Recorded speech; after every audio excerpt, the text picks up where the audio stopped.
விஜயாந்தனி என்ன பண்றாரு, தன் படத்துக்கு தான் தான் இசையமைப்பேன், வெளியில வந்துட்டு யாரையும் நான் கொண்டுட்டு வரல, இல்ல வெளியில யாருக்கும் நான் போகலைங்கிற மாதிரியான ஒரு சிந்தனையில் இருக்கிறார். ஆனால் அப்படியே ஜிவியை பார்த்தீங்கன்னா தான் படத்துக்கும் அவர் பண்ணிக்கிறாரு, மற்றவங்க கூப்பிடுற படங்களுக்கும் மியூசிக் போடுறாரு. அதில் ஹைலைட் என்னன்னா, தன்னுடைய படங்களினுடைய பாடல்களை விட மற்ற ஹீரோஸ்க்கு அவர் இசையமைக்கிற பாடல்கள் வந்துட்டு எக்ஸ்ட்ரானரியா இருக்கு. ஆமா, உண்மை அது.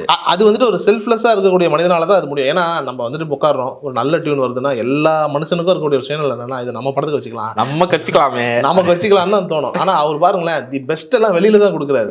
ஏன்னா இது வரைக்கும் அவருடைய படங்கள்ல வந்துட்டு டார்லிங் மாதிரியான ஒரு சில படங்கள்ல தான் வந்துட்டு பாடல்கள் பயங்கரமா இருக்கு. அவர் நடிச்ச படங்கள்ல பாடல்கள் பயங்கரமா இருக்கட்டும். அதை தாண்டி எக்ஸ்ட்ரானரியான பாடல்களை சூரரை போட்டுல கொடுக்குறாரு, தலைவால கொடுக்குறாரு, 1001. ஆமா, இப்படிப்பட்ட பாடல்கள் வந்துட்டு அவர் வெளியில கொடுக்குறாரு. அப்பதான் நான் யோசனை, இந்த மாதிரியான ஒரு செல்ஃப்லெஸ்ஸா ஒரு யோசனை இருக்கிறதுனால தான் அவரால் வந்துட்டு வெளியில வந்து நிறைய இயக்குநர்களோட பயணிக்க முடியுது, நிறைய நடிகர்களுக்கு எக்ஸ்ட்ரானரியான பாடல்களை கொடுக்க முடியுது. இப்போ அண்மையில் வந்த பராசக்தியினுடைய டீசர்ல கூட அந்த பிஜிஎம் வந்துட்டு அவ்வளோ எக்ஸ்ட்ரானரியாக இருக்குது. லைக் நம்ம அப்படியே கண்ணை மூடிட்டு கேட்கும் போது வந்துட்டு ஏதோ ஒரு எராவுக்கு ஒரு ஜோனுக்கு நம்மளை கொண்டுட்டு போகிற அந்த ஒரு தன்மை இருக்கு இல்லையா, அது ஜிவியினுடைய எக்ஸ்ட்ரானரியான டச்சு. ஸோ 100வது படம் அவருக்கு இசையமைப்பாளராக பராசக்தி, 25வது படம் நடிகனா வந்துட்டு கிங்ஸ்டன் அப்படின் போது எந்த அளவு ஒரு மனுஷன் ஹார்ட் ஒர்க் பண்ணியிருந்தா இந்த இடத்துக்கு வந்துடணுன்ற அந்த ஒரு நிலையை நம்ம பார்க்கணும்.